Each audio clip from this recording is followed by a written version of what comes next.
I wasn't sure if I would like The Sweeter Side of Life. It kind of sounded interesting, but to begin with, the protagonist was quite annoying. It took me a little while to warm to her.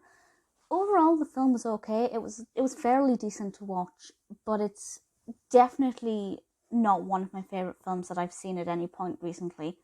This was released in 2013, directed by Michael Damian, written by Michael Damian and Janeen Damian, and stars Kathryn Morris as our protagonist Desiree. Now, I have to say, I really liked her as a character. As a protagonist, she annoyed me, but I liked the way she was written. I liked the way she was acted. I liked the way she came across as an individual on screen because she was interesting to watch. Annoying, yes, but a fascinating individual. And certainly as a character study, that aspect of it I thought was interesting. But within the narrative, I wasn't sure she fitted in quite well. There are many narratives where an individual comes from wealth or a successful marriage and then things go wrong and they get humbled and have to go back to their roots. There are many, many films like this.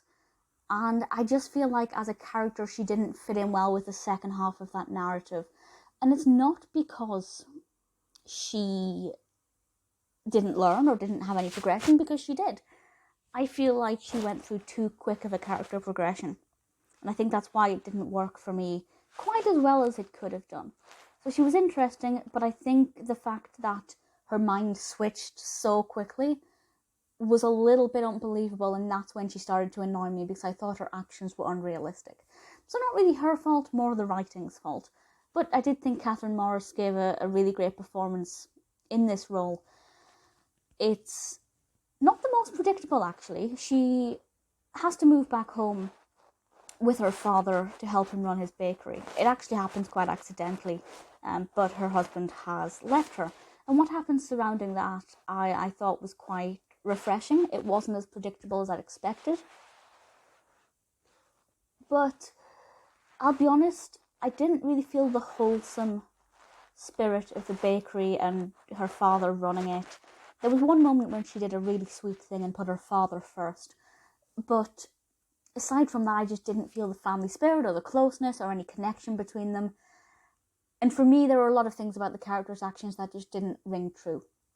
So I guess my issue is not so much with the narrative or its development, but rather the characters' actions as the narrative progresses.